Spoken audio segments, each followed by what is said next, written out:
انعام صاحب کی ایک تجویز یہ ہے کہ جو رکوع ہم نے پڑھنا ہے وہ پہلے گھر سے ایک بار ریوائز کر لیں، تھوڑی آسانی ہو جائے گی۔ سوال جواب جی، سوال جواب شروع کریں۔ آج لگتا مجھے ہے کہ شیخ صاحب کے سوال ہوتے ہیں باریک جی۔ سوال جواب ڈاکٹر صاحب، یہ جو مغرب کے بعد کے وقت کے بارے میں بتایا گیا کہ اس وقت بری روحوں کو ایسے شیاطین کو چھوڑ دیا جاتا ہے، اور گھروں میں جیسے باہر کپڑے رکھے ہیں کہتے ہیں مغرب کے وقت انہیں اتار لینا چاہیے، ایسی اس بارے میں کوئی اگر آپ تفصیل سے بتا سکیں۔ شیخ صاحب کا سوال یہ ہے کہ جی یہ مغرب کے بارے میں جو مختلف بری چیزیں ہیں یا بری چیزیں ہیں یا جو بھی مغرب کے بعد ان کے بارے میں احتیاط کی بات ہے۔ میں پہلے آپ سے عرض کیا تھا کہ شیخ صاحب کے سوال مشکل ہوتے ہیں۔ فورم میں سوال جواب کا ہم نے جو رکھا تھا سوال جواب وہ یہ تھا کہ جو رکوع ہم نے پڑھا ہے اس کے بارے میں کوئی سوال جواب، کہ میں اتنا بڑا عالم تو میں ہوں نہیں، لیکن بہرحال شیخ صاحب کے سوالوں کا ہم پوچھ لیں۔ یہ حدیث موجود ہے شیخ صاحب، ایک حدیث موجود ہے بڑی واضح، نئی پاس میں ہے کہ مغرب کے وقت تمام مخلوقات، شیاطین، جنات، جن بھی مطلب شیاطین کی قسم ہے اور بلائیں جو بھی انسان، یہ رات کا ٹھکانہ ڈھونڈ رہی ہوتی ہیں، رات گزارنے کا ٹھکانہ ڈھونڈ رہی ہوتی ہیں۔ فرمایا مفہوم حدیث کا اس طرح، مفہوم حدیث کا اس طرح، تم اپنے گھروں کے دروازے بند کر لیا کرو، کھڑکیاں بند کر لیا کرو، پانی ڈھک دیا کرو، اور یہ جو ہے تاکہ وہ آپ کے گھر سے گزر کے آگے چلے جائیں جہاں کے بھی ان کو۔ تو مسلمانوں کو چاہیے کہ مغرب کے وقت گھروں کے دروازے کھڑکیاں یہ بند کر دیا کریں، اور تاکہ وہ آگے چلے جائیں۔ صرف یہ نہیں ہے، اس کا اور بہت سارا بھی ہے۔ آپ جب گھر میں داخل ہوتے ہیں، آپ کو پتہ ہے گھر میں داخل ہونے کی بھی ایک سنت ہے۔ گھر میں داخل ہونے کی ایک تو آپ سلام کرتے ہیں، بسم اللہ پڑھتے ہیں، سلام کرتے ہیں، تو پھر بھی درود شریف پڑھتے ہیں۔ کل کا بھی ہے، 3 کل بھی ہیں اور 1 کل بھی ہے۔ تو پھر بھی شیطان یہ کہتا ہے کہ بھائی یہاں میری گزارا نہیں ہے، چلو کسی اور طرف چلتے ہیں۔ لیکن جب گھر میں کوئی بے دڑک گھس آتا ہے تو پھر یہ میں حدیث کے بارے سے بات، مفہوم میں حدیث کے آپ کے سامنے رکھ رہا ہوں۔ ایک اور حدیث بڑی مزیدار ہے، شاید پتہ نہیں آپ کے کتنے ذہنوں میں اور کتنے اس پہ عمل کرتے ہیں۔ گھر میں داخل ہوتے ہوئے اگر آپ مسکراتے ہوئے داخل ہوں گے تو اللہ آپ کے رزق میں برکت دیتا ہے۔ گھر میں جب داخل ہوتے ہیں اگر آپ مسکراتے ہوئے داخل ہوں گے گھر میں تو اللہ آپ کے رزق میں برکت دے گا۔ تو گھر میں داخل ہونے کا پروٹوکول یہ ہے کہ آپ داخل ہوں، کوئی سامنے ہے یا نہیں ہے، آپ اونچی آواز میں السلام علیکم کہیں گے، کوئی سامنے ہے یا نہیں ہے، اور پھر درود شریف پڑھ کے، کل شریف پڑھ کے، 1 دفعہ کا بھی ذکر ہے، 3 دفعہ کا بھی ذکر ہے، پھر آپ گھر میں داخل ہوں۔ پھر شیاطین اس گھر میں نہیں آتے کہ ان کے پاس جگہ نہیں رہتی ہے رات گزارنے۔ دوسرا سورہ بقرہ اور آل عمران کے بارے میں نبی پاک سے فرمایا کہ جن گھروں میں یہ پڑھی جاتی ہے مجھے نہیں سمجھ آتی کہ شیطان گھروں میں کیسے داخل ہو سکتا ہے۔ تو میں نے مزید تفصیلیت جو آپ نے بات کی ہے ایک حدیث سے، نبی پاک سے فرمایا کہ دروازے بند کر لیا کرو اور چیزوں کو ڈھانک دیا کرو، اور رات و خاص طور چیز جو ہے ڈھکی رہے۔ جی یہ انسان جو ہے وہ مرنے کے بعد 2 منٹ میں تقسیم ہو جاتا ہے۔ ایک جسم میں جو مٹی سے بنا مٹی میں چلا جاتا ہے، روح چمزیا ہے عالم برزخ میں چلی جاتی ہے۔ ڈے آف ججمنٹ قائم نہیں ہوا، سزا جزا قائم نہیں ہوئی، تو پھر 1 یونٹ کو جو مٹی میں دبا ہوا ہے اس کو پنش کیوں ہو رہا ہے، اور ہم اس کی پناہ مانگتے ہیں، اس کی دعا بھی کرتے ہیں۔ یہ قبر سے عذاب سے ہمیں پناہ دی۔ قبر کے عذاب کے مغل صاحب کا سوال ہے جی، قبر کے عذاب کے بارے میں، اور سوال کا یہ ہے کہ جسم کو کیوں عذاب ملتا رہتا ہے اور روح کو کیوں نہیں ملتا۔ قبر کے عذاب کے بارے میں کسی کو شک شبہ تو نہیں، قبر کے عذاب کے بارے میں کسی کو شک نہیں کہ قبر میں عذاب ہوگا، اس میں تو کوئی شک نہیں کسی کو۔ اللہ تعالیٰ کی تمام حکمتیں ہمارے علم میں نہیں ہیں، کیوں کا جواب تو بہت مشکل ہے، پہلی بات۔ دوسری بات یہ آپ کا اندازہ ہے، یہ اندازہ ہے فقط کہ جسم کو مل رہا ہے اور روح کو نہیں مل رہا، اور یہ کوئی اس طرح کا آپس میں لدا ہوا، ایسا کوئی معاملہ ہے نہیں، کیونکہ جو سفر بھی اللہ تعالیٰ نبی پاک صلی اللہ علیہ وسلم نے بتایا، نبی پاک صلی اللہ علیہ وسلم بڑی طویل حدیث ہے، تو مٹی ڈالتے ڈالتے روح جو ہے واپس آگے لٹا دی جاتی ہے جسم کے ساتھ، جسم کے اندر، جسم کے اوپر کفن، جسم کے اندر روح واپس آ جاتی ہے۔ ایک بہت لمبا یہ سبجیکٹ ہے، پھر اس کو زیادہ سمجھنے کے لیے ایک عالم امثال کو پڑھنے کی بڑی ضرورت ہے۔ ایک عالم امثال ہے، اتفاق ہوا ہے کسی کو عالم امثال کو پڑھنے کا؟ ایک عالم امثال ہے، آپ یہ سمجھ لیں اس کو کہ یہ جماعی ساری دنیا ہے، اس کا ایک ریفلیکشن ایک اور دنیا ہے۔ ایک عالم امثال ہے. اس عالم امثال میں ہر چیز کی ایک شکل ہے. میں نے یہاں پہ گالی بکی، اس گالی کی اس عالم امثال میں ایک شکل ہے. میں نے یہاں پہ اس کو دھوکہ دیا، اس دھوکے کی عالم امثال میں ایک شکل ہے. جس طرح رحم کی ایک شکل ہے، جس طرح موت کی ایک شکل ہے، اس ہر چیز کی ایک شکل ہے عالم امثال میں. نئی پاک صلی اللہ علیہ وسلم کی بہت سی حدیثیں عالم امثال کے بارے میں ہیں. اتنی دیر پہلے آئے تو اتنا ثواب ملے گا، اتنا ثواب ملے گا. نئی پاک صلی اللہ علیہ وسلم نے مختلف شکلیں بتائی، اور وہ شکلیں جو ہیں وہ شکلیں عالم امثال سے شکلیں. ورنہ ہمارے لیے نیکی بڑی چھوٹی کا ہمیں تو ہمارے پاس ابھی کوئی تھرمامیٹر اس کا نہیں. تو ایک عالم مثال وہ ایک ساتھ کو ایگزسٹ کر رہا ہے ایک عالم. پھر اس کے اوپر بہت کچھ لکھا گیا، خاص طور پہ اس کے اوپر بہت سارا لکھا ہے شاہ صاحب نے. شاہ ولی اللہ محدث دہلوی، میں جب شاہ صاحب کہتا ہوں تو میں ان سے مراد شاہ ولی اللہ محدث دہلوی مراد ہوتی ہے. ویسے تو ان کے بیٹی اولاد بھی ہیں، لیکن میں جب شاہ صاحب کہتا ہوں تو اس سے مراد شاہ ولی اللہ محدث دہلوی ہوتی ہے. شاہ صاحب نے اسے بہت سے مثال، 2-3 مختلف مثالیں لکھی ہیں، اس کی 2-3 مختلف طریقے اور مثالیں لکھی ہیں. کافی تفصیل ہے اس کے اندر، اور عذاب قبر موجود ہے.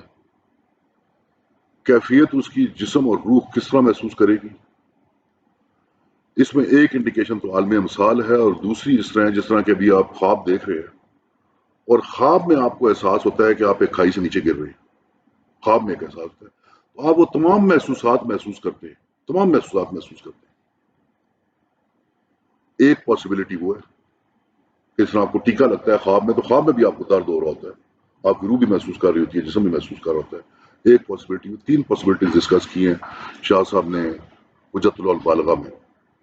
یہ چونکہ ہمارا فورم اتنی تفصیل میں جانے کے لیے نہیں ہے، یہ بات پکی ہے کہ ہمیں عذاب قبر کے بارے میں کوئی شک قطعی طور پر نہیں ہونا چاہیے. بہت ساری حدیث، بہت ساری روایات سے ہمارے پاس ہیں. میکنزم کیا ہے، 2-3 موٹی موٹی باتیں میں نے آپ کو بتا دی. زیادہ تفصیل اگر آپ دیکھنا چاہتے ہیں، شارٹ کٹ میں دیکھنا چاہتے ہیں، تو وہ شاہ صاحب کی حجت البالغہ کے اندر بڑی تفصیل سے ڈسکس ہو.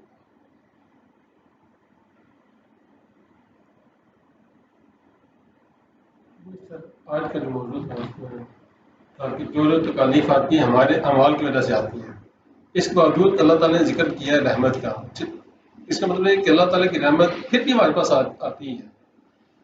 کیا کیسا ہے سسٹم، ہم اس رحمت کو ذرا زیادہ سے زیادہ حاصل کر سکیں؟ میجر صاحب نے یہ کہا جی کہ ہمارے اعمال کی وجہ سے تکلیفیں آتی ہیں، اور اللہ کی رحمت پھر بھی ہمارے ساتھ ساتھ رہتی ہے. قرآن شروع کہاں سے ہوا ہے؟ قرآن کا آغاز کہاں سے، کس آیت سے؟ کس آیت؟ قرآن کی پہلی آیت کون سی ہے؟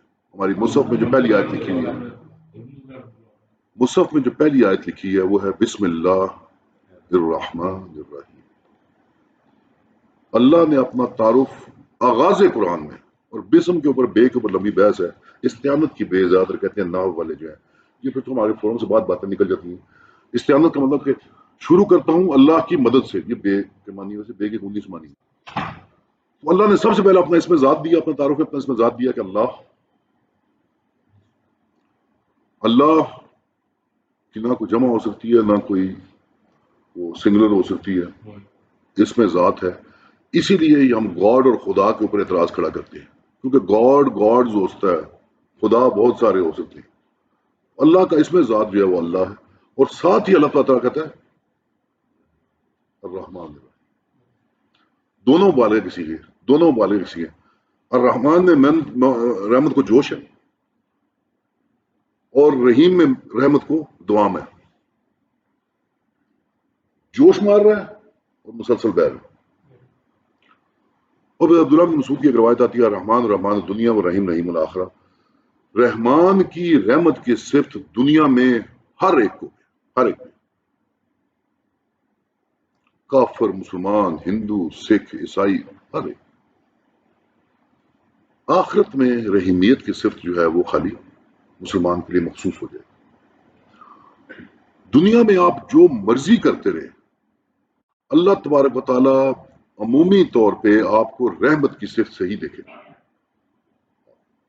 جو کچھ آپ کے ساتھ ہوگا اللہ کی رحمت کا پرتو ہوگا، چاہے ہمیں وہ سمجھ آئے یا نہ سمجھ آئے. یہ بہت بڑا، جب آپ اسٹڈی کرتے ہیں، یہ بہت بڑا ایک فرق تھا سابقہ ادیان میں اور اسلام میں. عیسائیوں کا خدا غصے میں تھا، یہودیوں کا خدا غصے میں تھا. یہودیوں کا خدا ایک خاص امت کے لیے تھا، عیسائیوں کا خدا ایک خاص گروہ کے لیے تھا. جب اسلام نے مسلمانوں نے اللہ کا تعارف دیا تو کہا کہ نہ تو اللہ غصے میں ہے نہ اللہ ناراض ہے، اللہ تو رحمت ہی رحمت ہے، اللہ ہر حال میں رحمت ہے، اور اللہ تمام عالموں کا رب ہے، رب العالمین. یہ مسلمانوں کا خدا نہیں ہے، یہ کچھ علیحدہ ویسے ہیں، مطلب یہ مطلب مذہبی ہے. اللہ کی رحمت ہر وقت چاہیے، اللہ کی رحمت اس کے غصے پہ اللہ تعالیٰ نے فرمایا کہ حاوی رہے گی، اور آپ کے ساتھ معاملہ رحمت کا ہی ہوگا، چاہے آپ کو سمجھ آئے یا نہ سمجھ آئے، چاہے آپ کی غلطی ہے. دوسرا میں نے اکثر آپ سے پہلے بات کی، وہ بات تھوڑی سی قابل زیادہ اس کو ایکسپلین کرنے کی ضرورت ہے. اللہ تعالیٰ فائل ہے، اللہ ریئیکٹ کرنا شروع کرے تو وہ اللہ ہی نہیں رہتا. چونکہ یوسف صاحب نے یہ کیا ہے، چنانچہ اللہ نے یہ کر دیا، تو پھر وہ اللہ نہیں رہتا، وہ خدا نہیں رہتا. اللہ فائل ہے، وہ اپنے قوانین پھیلا دیتا ہے، اس نے قوانین بتا دیے، اس نے قوانین بتا دی. ہم خود جا قوانین میں پھنستے ہیں. اور بڑا قانون اس کا یہ ہے کہ اللہ تعالیٰ نے فرمایا کہ میری رحمت میرے غصے میں چھائی گئی.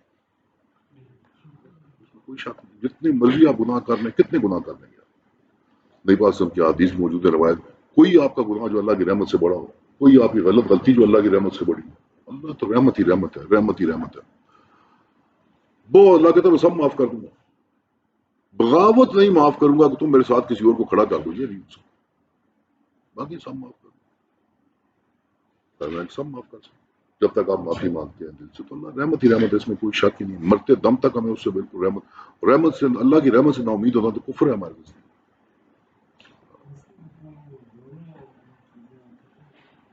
آسانی بھی اس کے بعد تکلیف آئی، اس وقت اس میں پہلے تکلیف تھی اور اس کے بعد آسانی بھی، تو پھر بھی وہ شکر نہیں کرتے ہیں، شکر کرتے ہیں کہ اس میں بولتا ہے کہ ہم بھی بڑا تکلیف نہ کریں.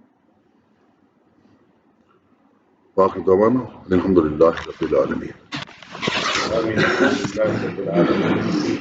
والعاقبة للمتقين والصلاة والسلام على سيد الأنبياء والمرسلين.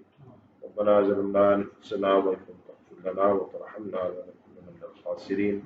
ربنا لا تزغ قلوبنا بعد إذ هديتنا وهب لنا من لدنك رحمة إنك أنت الوهاب. اللہ کی فرما معاف فرما، اپنی بارگاہ میں قبول منظور فرما، اس پر عمل کرنے کی توفیق عطا فرما. اے اللہ تو ہمارے صغیرہ بڑا گناہوں کو معاف فرما. مسلمان پریشان حال ہیں، اللہ ان کی پریشانی کو دور فرما. وہ مسلمان بیمار ہیں گھروں میں، اسپتالوں میں، روحانی بیمار ہیں، جسمانی بیمار ہیں، اللہ ان سے کاملہ عاجلہ عطا فرما. جتنے مسلمان وفات پا گئے، اللہ ان کے صغائر کبائر کو معاف فرما، ان کی قبر کی مناظر کو آسان فرما، جنت الفردوس میں اعلیٰ مقام عطا فرما. جن لوگوں نے دعاؤں کے لیے کہا یا چاہا، اے اللہ ان کی دلی مرادوں کو پورا فرما، مشکلات کو حل فرما، آسانیاں پیدا فرما. اللہ تمہیں موت کی تیاری کرنے کی توفیق عطا فرما. تمہارا آخری وقت ہو تمہاری زبانوں پر جاری فرما. لا الہ الا اللہ محمد رسول اللہ صلی اللہ تعالی علی رسول محمد وعلی آلہ وصحبہ اجمعین.